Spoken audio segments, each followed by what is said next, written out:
Very warm welcome to our audience worldwide. My name is Rick Garretts, and I'm honored to serve as your Masters of Ceremonies for today's SINET Connect event. Firmware, firmware, firmware. It's in every computer, every cell phone, every router. It's in your doorbell. It's everywhere. And questions about who developed it and how safe it is and how it works is the topic of today's SINET Connect event. To kick us off, it is my honor to introduce the chairman and founder of SINET, Mr. Robert Rodriguez. Robert?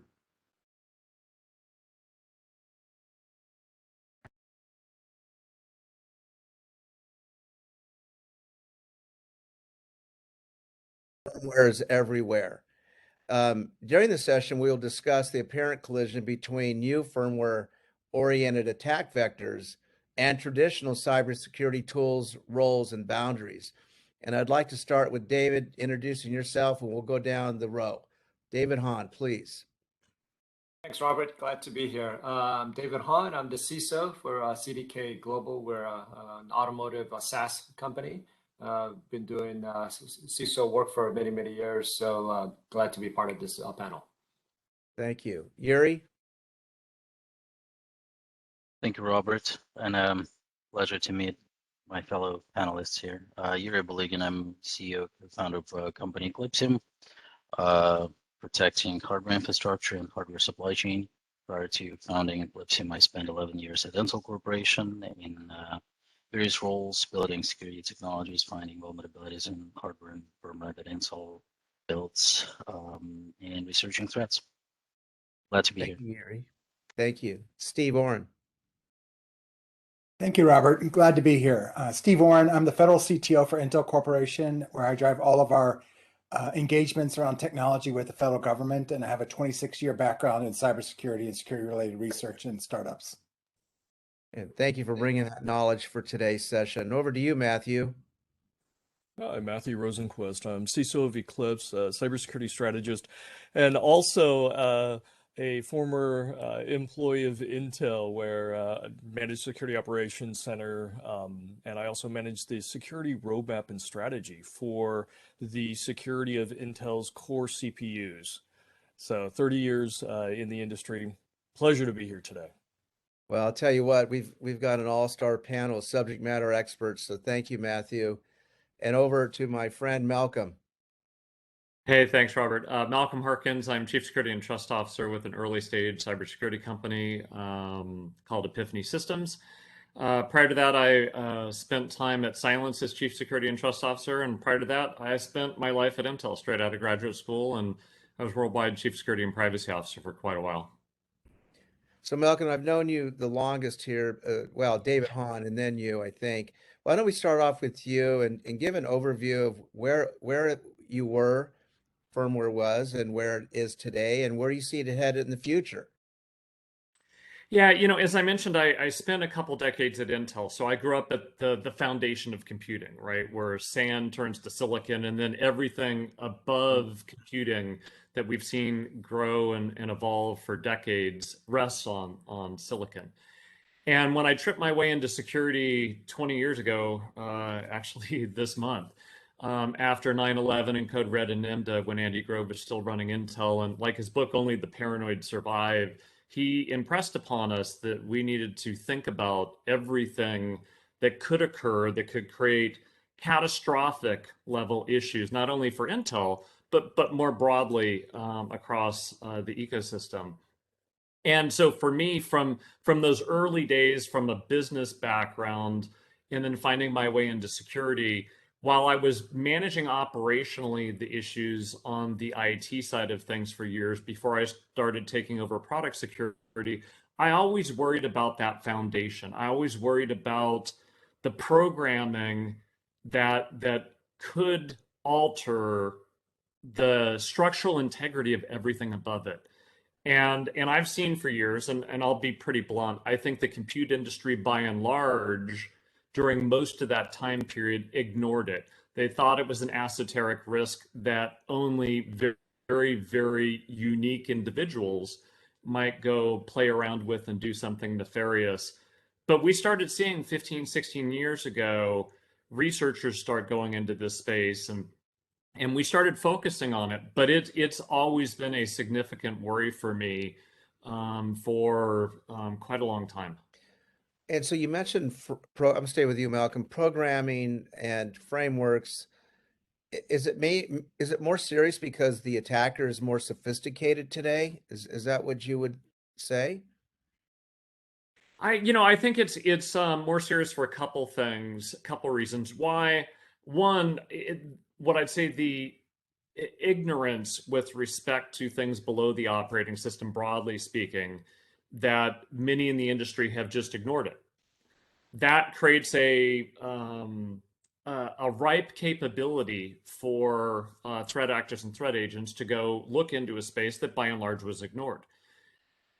So if you go back 15, 16 years ago, yeah, I think it required unique skills, but nation state actors were dabbling in that space even back then. IT organizations, for the most part, have not addressed this issue. And as we talked in the opening item from Rick, I mean, firmware's in everything from, my thermostat in my house to my smart TV to a printer, let alone the PCs, servers, anything that computes has firmware in it. And so because of that ignorance in that area, we didn't get in front of that risk curve. And by and large, many are still discounting the implications of it today. And those that do, I think, are going to suffer potentially grave harm as we go forward. You bring up a really important point because it's so pervasive. But anything foundational in life, you really need to pay attention to.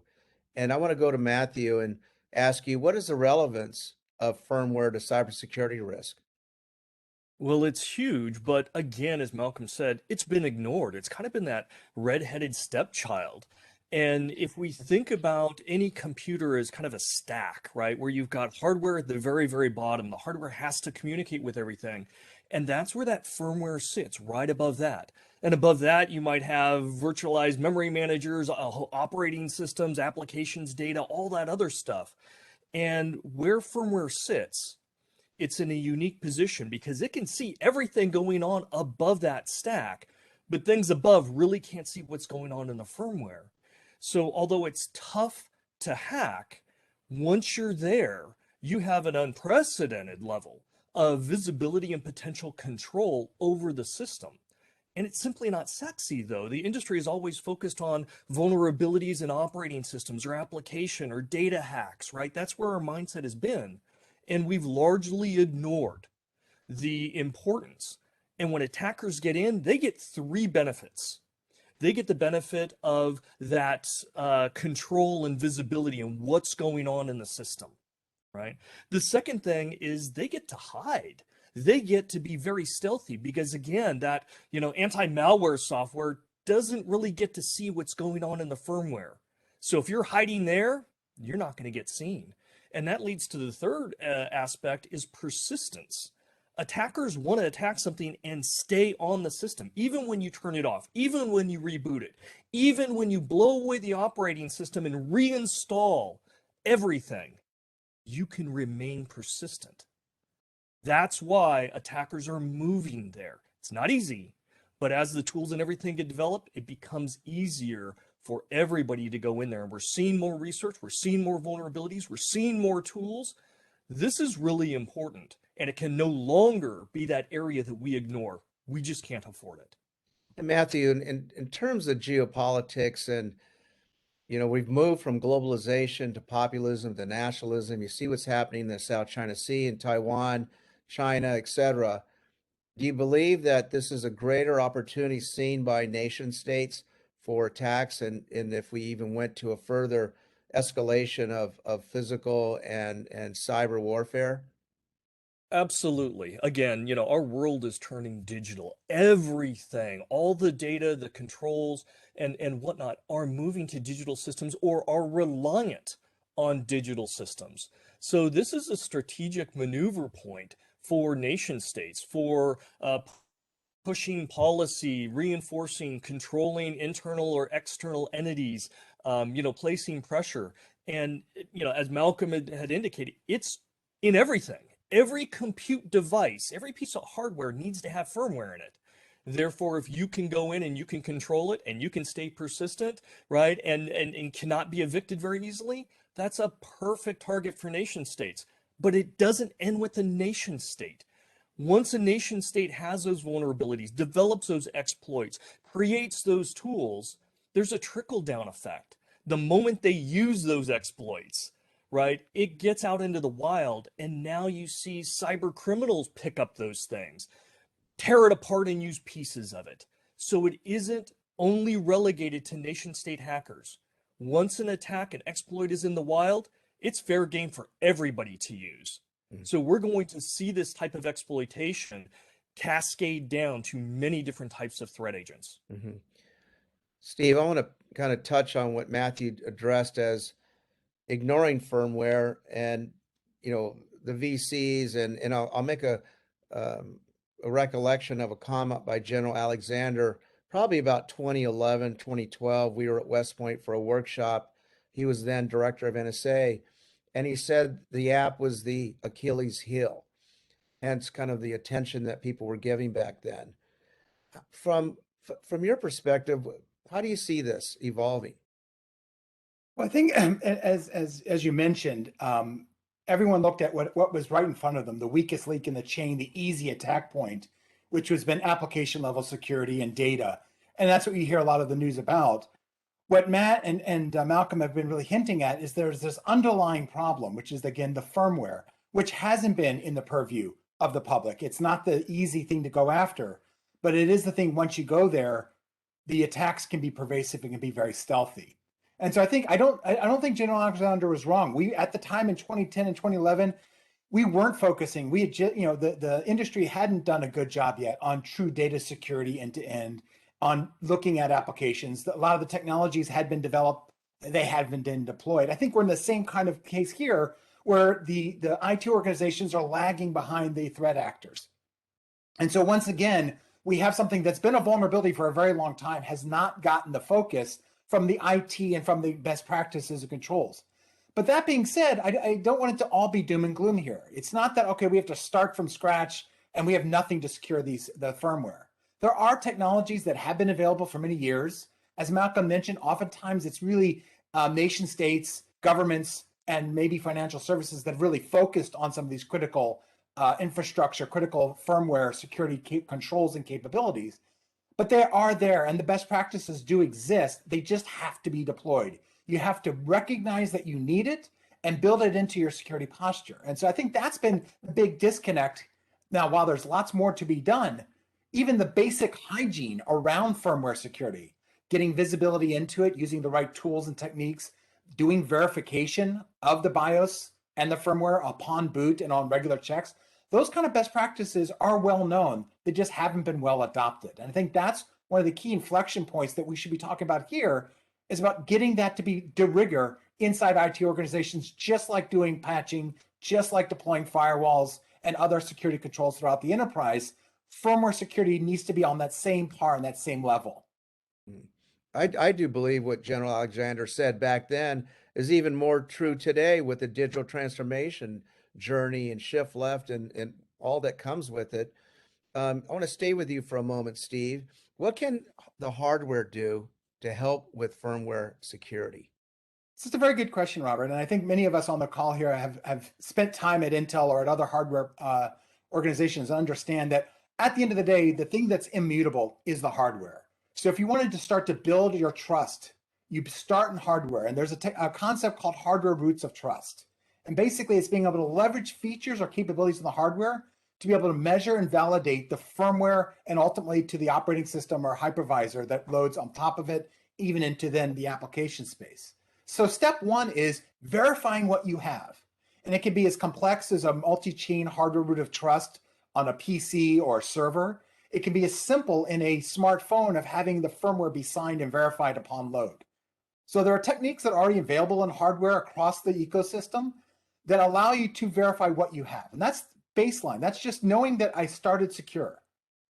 And then from there, what you want to look at is being able to get that attestation, be able to verify that and then communicate that information to policy, to orchestrators, to your risk environment, to your threat feed, so that you can keep track of that security across the lifespan of a given device and across the enterprise. And that's where tools and technology working together with hardware need to come and be deployed.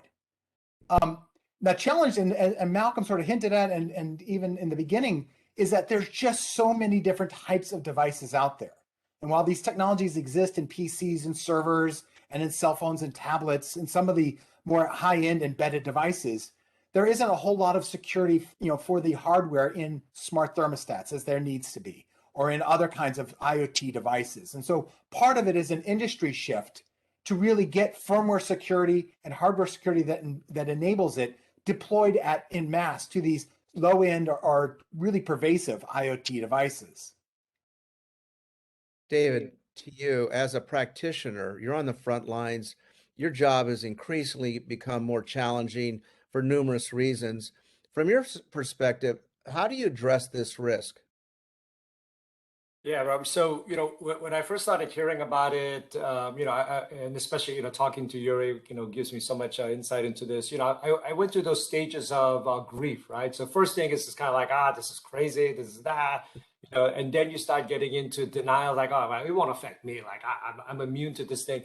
And then you start going into deflection. Oh, it's the supply chain problem. It's all the vendors. It's their problem, right? So you're trying to deflect because there's only so much I can handle, as a CISO, and it just keeps increasing. I got cloud issue, I got mobile issues, zero, all these things that we're doing, and yet this is another one. So it just almost becomes, just helpless that you feel. So, after you kind of get over that, it's like, okay, I got to wake up now, I got to deal with these issues. Then you start, kind of figuring out where can I align this with what I do have from a functional standpoint. Okay, so my vulnerability team, can they handle this as part of the scanning? Well, the tools, do they have the right tools to be able to even identify?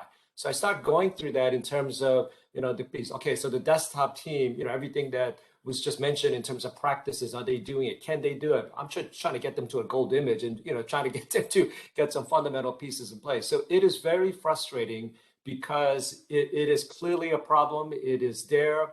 And yet for us to kind of move and change the company to better practices as we're trying to figure this out. So that becomes a hard part. So definitely it's a community, right? I need help from vendors. I need from security vendors giving me better tools, right, for visibility, to be able to do patching. And then certainly the ecosystem, right? I mean, anybody who's creating any kind of an IoT device has to have this thing built into it. So there's no way that as a practitioner, I can literally tackle this, certainly not on my own. But what I try to do is in terms of instilling the awareness of it. So in terms of where will I be exposed? I probably have less exposure. Again, that's not a denial piece, right? Versus I'm thinking of, my fellow CISO friends who have hospitals, right? I mean, these are life and death, type of environments that they're in and the number of devices that they have there, because any kind of a breach could, impact lives. And those are the things that certainly concern me. But yeah, at this point, I don't have a good answer to tell you, but I'm looking forward to seeing more solutions because of just the awareness of this, so that there could be other, startups or even bigger companies to start coming up with ways to handle it. And then certainly those who will create these devices, those who actually use the firmware, do a better job. Okay, come on, we all are impacted by this. So, spend some investments into it. So let's improve the whole supply chain so that we're all benefiting. Dave, so I'm going to stay with you again. As a buyer, do you feel that this is a nice to have or must to have, need to have bucket? Because as a buyer or an investor, an entrepreneur, you have to be in that must need to have bucket to move the needle. Yeah. Are we there Yeah, yet? no, absolutely. So that's a hard piece, right? So, to your point, there's so many things that I need to invest with, and it's really hard to explain that to management, board, because like, why every time David's always asking for more and more and more. Why is that? Why does it always continue? So here's the challenge that I think that we, as an industry, we have to have things much more integrated, right? So, again, the typical vulnerability scanning tools that I have, those have been around for years. There's several good ones. Why can't this be incorporated to it? Discovery tools, right? In terms of as you're discovering assets, we should be able to catalog the firmware just as easily as we're doing operating systems and Linux. And, so it all needs to be added into the ecosystem versus we do it for the core, most key computing, Windows, and then, oh yeah, firmware, we just ignore it, right? So it's got to be incorporated into it. And so, yeah, I'm willing to invest money into tools that we already have and how we can integrate that. Because yeah, no one's going to give me, 10 more new resources and a couple $1 million just on the notion of me scaring them, right? So we have to do a better job of really explaining how this is all part of an architecture, it's part of a design, and we got to build it into the ecosystem, and then we got to make sure that this all works together. So that's the only way, because I mean, whether it's firmware or any other risk, that's the only way that I'm going to survive, is to be able to integrate these things together. Thank you, David. Yuri, I wanted to get your advice. This new breed of attacks targeting network devices seems to have surprised both network security and configuration and management teams. What do you suggest that you have seen and what you think to help teams get educated on network device attacks that focus on firmware as the initial target?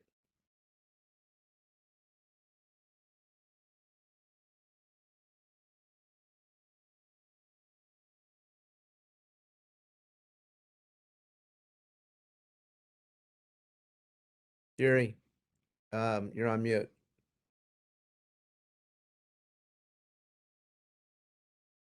Well, there are two buttons, of course. Thank you, Robert. So it was a great discussion, and we moved from Malcolm and Matthew mentioning that this problem has been ignored, and it has been. There are many reasons why it has.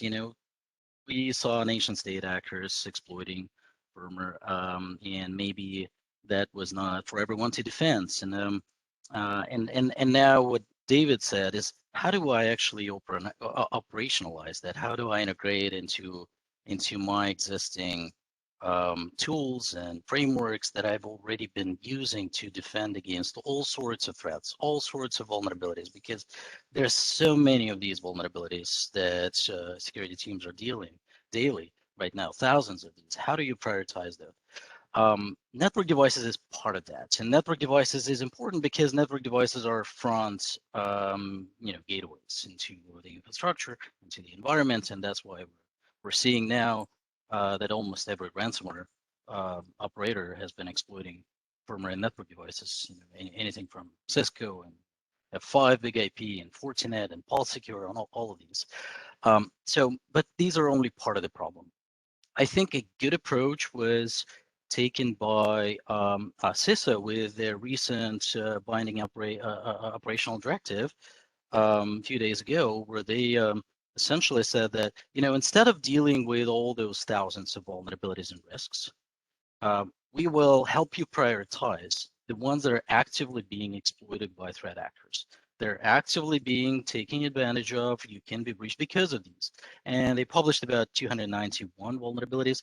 And so based on the knowledge about which vulnerabilities, which risks are being exploited, you can build priorities in your security program. You can build security controls that are tailored to mitigating those risks. And some of these are in application level and OS level and Windows, Apple devices, and so on and so forth. 50 of these are in firmware. Most of these are in networking appliances today. Some of these in endpoints and in mobile devices, but most of these are in networking appliances. So that's where you probably, as a security team, as a security practitioner, need to spend first focus on. Thank you, Yuri. Malcolm, every day we think about risk and prioritization of our life, whether it's jaywalking or a yellow light. What's your perspective on organizations that are drowning with OS risks and vulnerabilities? How should they evaluate this relative to what is biting them today, and how do they prioritize it on the totem pole? Yeah, the challenge I think we all have is this noise to signal ratio, right? Whether it be in the day-to-day SOC with the alerts or just the threat and intelligence and everything being vulnerable. And Yuri mentioned the CISA publication. I think it was useful. I think it highlights for people where active exploitation of vulnerabilities are, which will help them. But you can't just say I'm drowning here, so therefore I have to ignore it. When I get to the point where I am unable to prioritize things, I look at it from what I call extinction events. What will cause my organization to cease operating? What will cause the maximum impact to the organization, my customers, my shareholders? I think when you start doing that, you can start looking at the noise of vulnerabilities and figure out which ones have the highest propensity to create the biggest impact. I think when you do that, you will likely find that firmware related risks in some aspects of your environment are those category killers that would cause substantial issues for your organization and thus its mission and its stakeholders and customers. So, for me, you can't just ignore it. You just have to get, frankly, a different lens on looking at risk and get out of looking at the things that are just annoyances and look at those things that really are going to create a substantial level of material or significant harm. Yeah, totally agree on that. Matthew, in the case of firmware vulnerabilities and toeholds, it seems like the bad guys are weaponizing firmware faster than the defenders are addressing it. Trick bot, trick boot, NetWalker, etc. To prevent that bad day, what would you advise other information security executives to do and to catch up on firmware challenges and fixes? Well, kind of to build on what Yuri had said, we have to be able to prioritize. And that starts with understanding that risk. And a good risk practitioner won't be concerned whether a vulnerability or a risk is in an application or an operating system. They have to look at all of the risks. And if you're purposely ignoring vulnerabilities or exploitations in firmware, you're doing yourself a disservice. And if you don't have that risk picture, you can't prioritize. And as Malcolm said, extinction level events, ELEs, you have to think about that. But ultimately, when you're doing a risk assessment, you have to look at what is the likelihood that any vulnerability, whether it's in operating systems or firmware, what's the likelihood it's going to happen and what's the damage it's going to cause. And in firmware, it's a little bit different. Your operating system and applications, they're updated every week, in some cases, many times a day. Firmware isn't. That IoT device that you're going to buy may sit in your factory or your home for many years and never get updated. So the attackers have that advantage. They can go after legacy equipment and firmware vulnerabilities that probably aren't ever going to be patched unless people have that as part of their risk assessment. So we have to take a proactive approach. I managed Intel's SOC, right? I had those millions of alerts coming in every day. It sucks, and it is a very reactive, just have to put out every fire. We have to get out of that mode, right? Every CISO knows that. We have to be more proactive in understanding what are the risks coming. And if you're not looking, if firmware isn't part of that picture that you're evaluating, all you're going to be doing is chasing the attacker, because the attacker always maintains the initiative. And, when we see the reports come out, from CISA and say, hey, these are the vulnerabilities that are being exploited. If that's what you're waiting for, you're already too late. Because when you see that vulnerability, chances are, especially given the rate of attack and how fast the attackers evolve, you're behind the curve. So we have to get ahead. We have to do better risk assessments. It has to incorporate those risks for firmware. That feeds into a prioritization, which melds and mixes in with the operating system and the application vulnerabilities and the people vulnerabilities. It's all part of that picture, and we have to act smart thinking ahead. Steve, I want to go a little deeper on what Matthew touched on, and let's specifically speak about version 3 of NIST 853. It had about 16 specific firmware references or requirements. The new version 5 has about 160, basically a tenfold increase. To what extent does that make it easier or harder, both organizationally and functionally, to champion and build controls at this sub-OS and sub-app level? And let me add White House Executive Order 14028. What are your thoughts? So there's a couple ways to look at this, Robert, and I want to build upon what Matt and Malcolm and the others have been talking about. One thing to be clear, whether it's the CISA report or a set of requirements coming out of NIST on the 853, if you're just doing checklists of security, you're going to be behind the 8 ball every time. You're not going to be securing your systems because, like Matt said, if you're only doing the 50 that are currently being exploited, that means they're currently attacking you and you're already exposed. You're not even thinking about what's coming next. And so when the next 50 come out from CISA, you're still behind. So the way I like to look at it, and whether it be the new executive order, and I think one of the key things when you peel back that executive order, in the NIST publication that came out about a month afterwards, they defined what was critical software. And for the first time, it was written down, firmware is part of critical software. So in the past, a lot of times it was sort of where the software sit, the type of mission it supported, the operating and system environment. Firmware was front and center this time as one of the key aspects of critical software. So the question you ask is really straightforward. What do we do about it? And what it comes down to, I think, is 4 key things. 4 key best practices upon which all these controls and the risk assessments can be applied.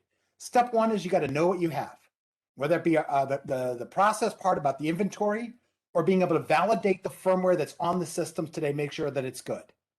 Step 2, just like you patch your operating systems and your applications, you need to patch your firmware when it is available. Matt made a very good point. Many firmware packages and systems don't get the regular updates that your applications and OS do, but they do get updates. The problem is oftentimes organizations aren't even looking at how do I update or what's the process for updating my firmware or, oh, that's scary and hard, I'm going to push that out. So step 2 is patch your firmware with the same due diligence that you patch everything else. Step 3 is continuous monitoring. You've got to be able to monitor, and that means having the right visibility into the firmware to be able to know if there's a vulnerability. Do you have that firmware? Are you exposed? Is there a new patch available? Has someone changed the firmware? If you're not watching it, you can't secure it. And then the last one really addresses the big problem of the diversity of devices. Picking on the factory as an example. You may have devices and systems and IoT that is in there that has no patch, has been there for 10 years, and there's likely not going to be a patch. And that's where enclaving or segregation and microsegmentation can help you as well. So if you can't patch that device because it's too legacy or there's no support for it or they haven't figured out how to do patching, you can isolate it away from the rest of the network. Think about OT, IT barriers and put strong controls on who and what can access those systems to help mitigate the risk that they pose. These are best practices. And if you look at the NIST controls and the new 100+ that they put in there, when you boil them down, they come into those 4 key categories of what we need to do to better protect ourselves from the firmware risk. It's fantastic recommendation, Steve. I want to stay with you before I go to Yuri for a moment. I find this a really fascinating conversation. I'm frankly learning quite a bit in a very short period. I can't help but think that this is really going to get explosive at some point, if not already. I mean, thinking about the 16 specific firmware references and requirements, and then moving forward in a year or two on a bell curve, do you have a thought of where we are in terms of severity? So it's a very interesting question. And I would look at it from 2 aspects. The severity of the threat, the things you can do with firmware is well known. And so we're already there. We've seen permanent denial of service. We've seen very persistent malware take advantage of firmware, both on PC servers as well as into IoT devices. There's a great example from a number of years ago. There was a set of hacker talks at DEF CON and Black Hat. And if you looked at all of the IoT devices that were targeted in that particular conference year, 100% of them, at the end of their exploitation and their research, the last step was swap out firmware, do bad thing. Every one of them. And so that theme, that maturity curve in the hacker space is here today. So we are already there at the extreme side. Where I see we're still early in the crossing the chasm bell curve is in the IT adoption of the controls and the processes to secure that firmware. So that I think we still have a long way to go to get even over the first hump of early adopters. We've got financial services, we've got certain key industries like government that are focusing finally on firmware, but we're still a way off before we hit the upper portions of that bell curve. Steve, when I think of Black Hat, I think of the folks there trying to outdo the other, and having money spit out of an ATM machine or taking control of a Jeep. So this is the area where they have the most fun and excitement, right? Absolutely. And whether it's seismometers that are deployed into the ocean, tsunami systems, to smart light switches, to now that you can do hack the satellite, maritime hacks, they're doing the research on the embedded systems, on the compute systems that are driving boats and planes and satellite systems. The research is there. So we're seeing that threat curve, that maturity on the research side and on the threat actor. Like everyone has been saying, what we haven't seen the maturity is on the IT operations side. Mm-hmm. Yuri, your thoughts on NIST and the executive orders and our discussion here with Steve and Matthew. Thank you, Robert. I like what Steve said earlier, that this is ultimately a supply chain problem, and supply chain is a complicated problem.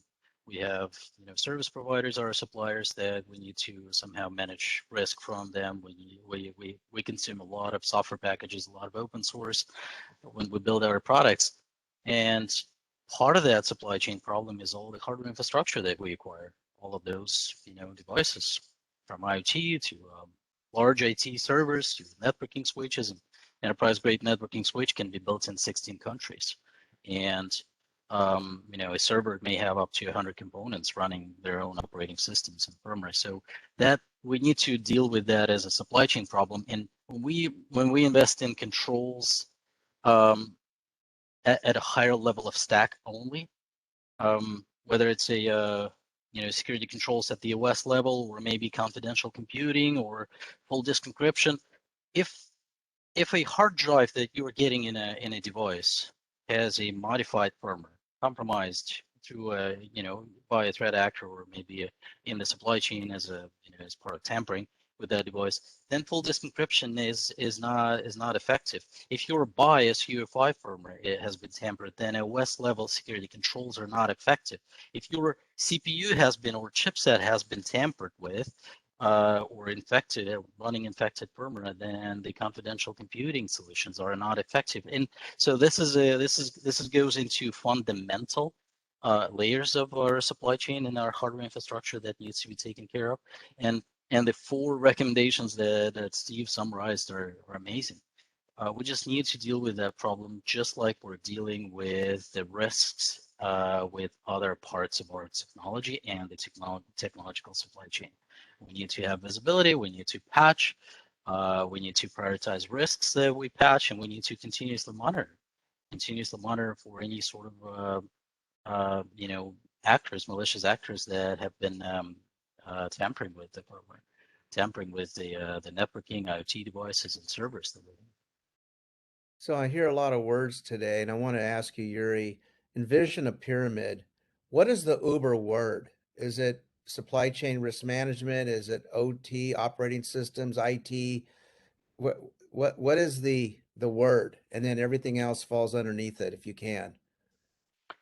It's firmware. Because it's Okay. everywhere. It's ubiquitous. It's in every device and in every supply chain for those devices. Well, it's at the top of the totem pole then. David, do you agree? Yuri lives with this much more than I do. What I see as the practitioner, as you say, is the supply chain problem, right? Because to me, I see that in just about everything. And guess what? All of us during this pandemic, we are all learning a little bit about when the supply chain doesn't work, and we can't get our doggy treats for our dog, and something's behind, and my Amazon next day is now taking me 2 weeks. Like, oh my gosh, we can't handle that. So we are so dependent now, right, in the supply chain world, and there's just nothing, that's going to change overnight. And so that's the part that makes me definitely concerned about whether we can literally get the IT community to recognize the supply chain issue here and really start to act on it. So I think, unfortunately, it's going to have to take a few more really bad things to occur. Right? The colonial pipeline, right? Those are the type of things where it impacts people. And that's an unfortunate way that our security industry continues to operate, that we have to wait for those types of terrible things to happen. and for it to begin to respond and make changes to it. But yeah, the supply chain piece to me is the hardest, and firmware is definitely a part of that. But it just goes into all the risk that I see, because I don't have teams that could do the research, right, to do more detailed analysis on any kind of software, let alone firmware.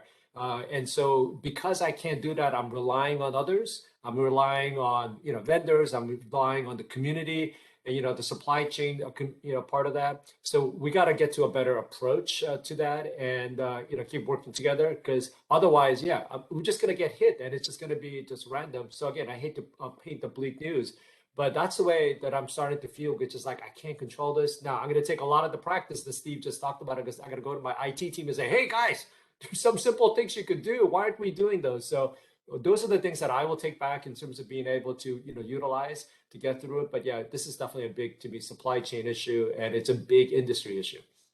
So let's stay in the same arena here. You're talking about the problem, but what recommendations do you give to the security team, and what do they think about IT, ops, vendor management to address these firmware risks? And any specifics? I look at it in terms of, the process, the framework that going through that. One, this can be managed within there, right? So meaning I don't want to get into flood with my teams, because then they kind of lose, any sense of confidence that we can tackle it. So we have to be much more diligent, even more, right? From a monitoring, a detection and containment strategy, which is still effective, right? So that, yeah, if we happen to have some firmware that become a problem, we got it, but then look for those, right? So don't assume that firmware is not an issue. In fact, we should do the reverse. We should always assume that it's a problem until we can prove otherwise. So I think this is always a chance to reaffirm with your teams of what their mission is, and that this is just yet another weakness that we have, and another thing that we have to overcome. But for the most part, what I try to do is keep giving them as much tools, capabilities, but at the same time, stay diligent, stay to your core, and execute against those things, and we'll have a better chance. Now, how long can I keep doing that? That's always becomes an issue in terms of the people get tired. So yeah, we do need automation, we do need better tools, better things like that. So I definitely want to keep it, put a shout out to Ecclesium and what they're doing. We need more companies like that really bringing this forthright and ability to actually recognize it and then do something about it. A lot of great things that can be done. So come on, startups, all you founders out there, bring some solutions in, and we'll help you out. And let's include the investors, the VCs in this equation as well. Absolutely. And Malcolm, I want to go to you on the same point, but David, do you see what kind of growth do you see in this space with solution providers? Do you think they're listening, paying attention? Was that to me or to Malcolm? Yeah, to you, and then I'm going to go to Malcolm. Same topic. So I work a lot with VCs, and really, Yuri's the only company that that I've met, and I've known Yuri for years, that's really tackling this. So it's not coming up often enough, and so certainly VCs are looking for where they see the sexy problems and where they see that they're going to be able to get. And so, I think it has to start with the founders, people who are passionate about it. And then once they, get their ideas out there, then the VCs will kind of come together with it. So I think it's up to all of us to really raise that. And then really, even the VCs help them understand this, that this is an opportunity, from a business standpoint, an opportunity to fill gaps that currently is very few companies are out there doing anything about it. So yeah, hey, a good opportunity for them to jump in. And along the way, if there's a few founders out there listening with ideas, I'm sure you would be more than glad to share his thoughts, and then really get other companies to provide other solutions as well. As I listen to the complexities and seriousness of the matter, I wonder if the reason why we have 4 out of 5 panelists, all former Intel, that actually understand the nuances and depth of the problem.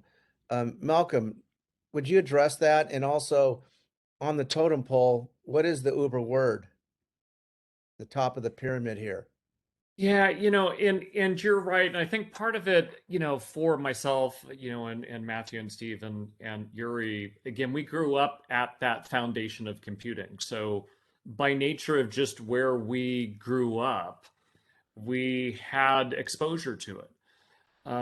So I think that heightened our sensitivity to it earlier than others. But the thing that going back to the prioritization and some of the other items, that if I put on my CISO hat and I pretend that I'm in any other organization, accepting risk and acceptable risk are two different things. One's a business process, but it's not a control.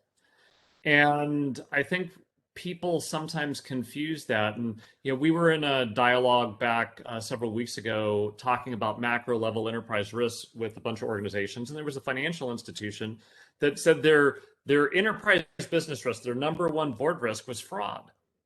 And while that made sense on the one hand, I asked them about a ransomware attack at the heart of their trading platform that would cause them to be dead in the water and basically bypass all the above the operating system control issues. The way to do that would be through a firmware level attack. And I'm like, you can't tell me that your board doesn't care about that. You haven't explained it to them in a way that gets them to understand why that's a relevant risk and why action should be taken to manage and mitigate it. And so, for me, the relevant word or set of words is we've got to do a better job at architecting our choices and recognizing we have a choice to make here in doing something about this. And if we don't, that choice will make us at some point, and we'll be on our knees suffering from an issue. And so will our shareholders and customers. So, again, the choice is up to us. And the key word for me is choice. And you have to make one, because if you don't make a choice, the choice makes you. Mm-hmm. And I think I hear you saying a robust, secure, trusted, safe, redundant, resilient architecture, right? Matthew. From the firmware all the way up to Right. the user Foundationally. experience. Yep. Absolutely. Matthew, your thoughts on the discussion. And it sounds like if we don't address this soon, immediately, it could undermine the trust in digital technology as a whole. Absolutely, right? This is another relevant risk that unfortunately we've ignored as an industry. We've ignored because we've had squeakier wheels that we had to go oil. But as history has shown, wherever there is in the digital world an area that we have not paid the appropriate attention to secure and to manage the risks, the attackers go there, right? I mean, that's what they do, and they're very, very good at it. They're very adaptive. So if we don't start getting ahead of this, as Malcolm said, it's going to put us on our knees.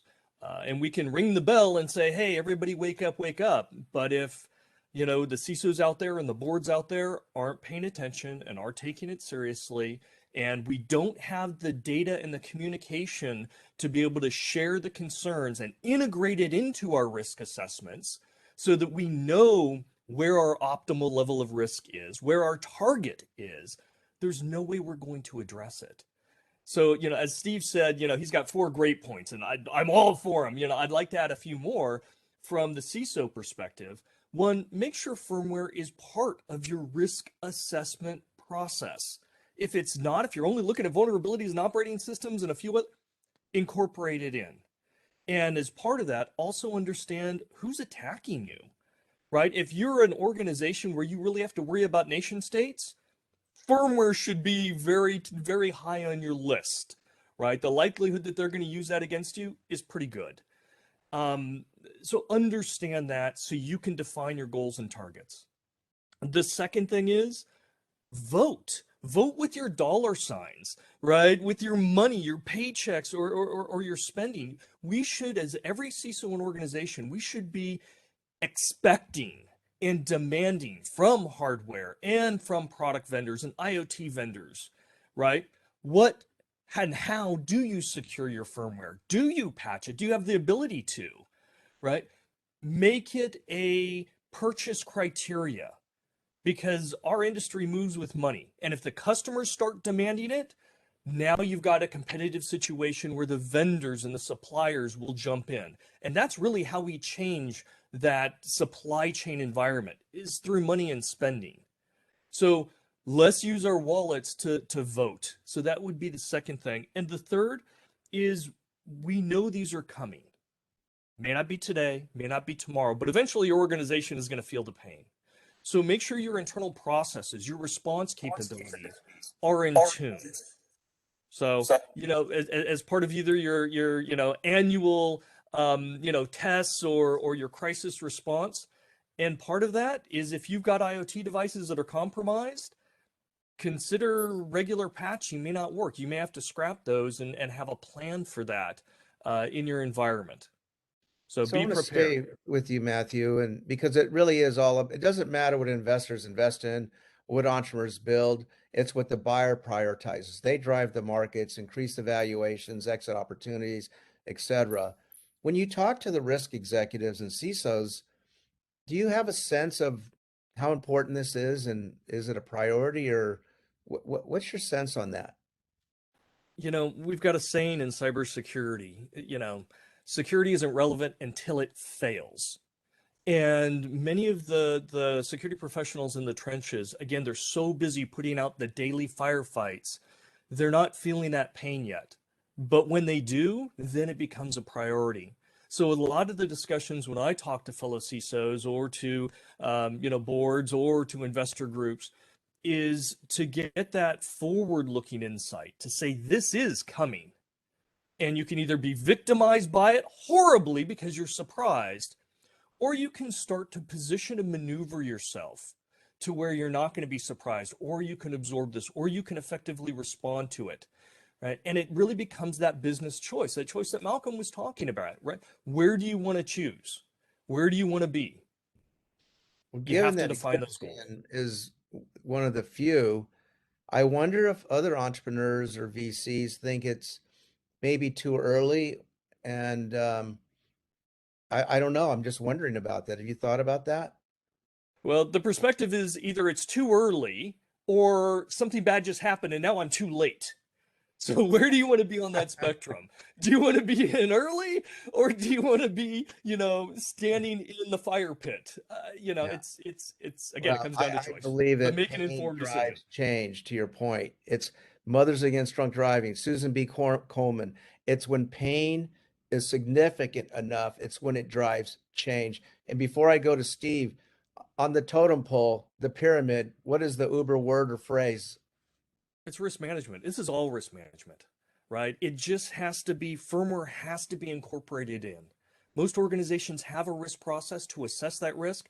Unfortunately, again, firmware has been outside that boundary for many organizations. Pull it in, right? It's a real risk that we have to understand. Thank you. Steve, Uber word or phrase, and then I want to ask you, are there device types specifically where the firmware presents a more substantial cyber risk to an organization?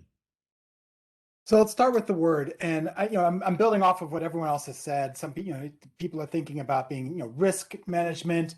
Is it supply chain security? I think the right way to think about it, it's about accurate risk management, and I think the key word there is accurate. Everyone's doing some form of risk calculus in their organization. The challenge is they oftentimes do not have accurate information flowing in to that risk calculation, whether it be the firmware, whether it be the right processes, rogue IT. We find this across the enterprise and across the entire environment. So the key thing isn't that I have a risk calculus and risk management. You need to have that. It's not that I don't have visibility into my firmware or I'm beating up my vendors. It's about connecting the dots and making sure you have accurate information that flows in so you're making accurate decisions about the risk calculus. And firmware is one of those black holes today that we need to get that visibility into. So I think my top word is accurate risk management would be the way I would couch it. From an IoT perspective and really from a device perspective, this has been a challenge. I mean, whether you look at the NIST efforts around supply chain security, or you look at 853 or other industries trying to figure out, do I say this piece of software is most critical, this system, or is it the thing that it does, or is it a combination of both? And I think what we found is that there isn't a good answer where if I go one way or the other. If you say the firmware is absolutely the most crucial, but the firmware is just controlling the lights that turn them on and off, and it's not keeping the MRI machines on, then that firmware isn't the most important. The MRI machines are most important. So you can't just say it's the firmware. And if you say it's just the MRI machines, but you don't do the power generators in the basement, well, then you're missing the boat there as well. And so it's really a combination of understanding the risk of a particular set of devices for the impact into the environment. It goes back to what Malcolm said, likelihood and impact of a given device and the software running on it. And that will be different based on each organization. You know, the firmware on, you know, that's running a laptop or a embedded, you know, operating system in a airplane, that could be the exact same software stack that's running, you know, in a simulator at a training station. Same exact hardware, same exact software, very different impacts if that goes wrong. And so it's really about understanding your environment and having that be part of the risk calculus. So I wouldn't say there's IoT devices that are more critical than others, but there's places where those IoT devices sit and what they operate on make them more critical or not. And I think that's been our challenge, is that we're looking, the industry in general tries to look for, give me a quick answer, give me a checklist. If I do X, Y, Z, W, I'm done. And I think that's why if you look at the EO, buried in the bottom of section 9 or something, it says zero trust plan. And again, zero trust is the buzzword du jour. But if you think about the approach of what does it really mean to do zero trust, and I'm not talking about the technologies or the process, it's all about not implicitly trusting things, but making a determination in real time and continuously updating that determination. And that's the learning we should all have here. The risk calculus that Malcolm and Matthew and David were talking about isn't a one and done. The real way to solve this is to have a continuous risk calculation that applies the right policy at the right time. Because the lifespan of an IoT device or of a PC or a server can change, or what you're doing with it can change. And so it's having accurate information for the moment so you can make the right determination. In order to achieve that, you must know your environment. You must understand it. It's like the saying, Sun Tzu, I think it's know thy enemy like you know thyself. Yuri, from the customer perspective, what do you see is working well? What isn't working well? When you think about the task of securing the firmware, should it begin with individual teams as a CISO level initiative, or in regulations and standards? Where do we begin? Thanks, Robert. You know, I think going back to what Steve said about the prioritizing the risk, how organizations look at it, you know, the firmware security or supply chain security, it really comes down to again, the criticality of the assets and impacts of the compromise of those assets. And for some organizations, the compromise of you know, their thousands of new laptops that they purchase is critical. For other organizations, compromise of networking appliances, unpatched networking devices that, you know, by ransomware is critical. So they choose to patch those devices and firmware on those devices as a result. So it comes down to really criticality of the part of the infrastructure that they care about and the impacts of that infrastructure or compromise of that infrastructure. What trends have you seen in the last 2 years or so in terms of the importance of what we're talking about and people actually taking action, writing checks? We talked about earlier.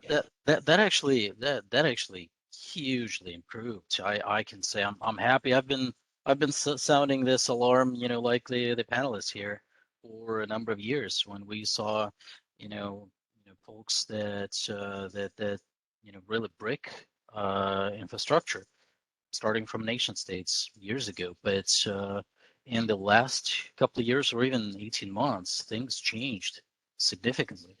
Out of roughly 44, there are 3 vectors that ransomware folks are exploiting right now: RDP, you know, using spear phishing, and then the networking appliances, all those load balancers and VPN appliances like Pulse and Citrix and Fortinet.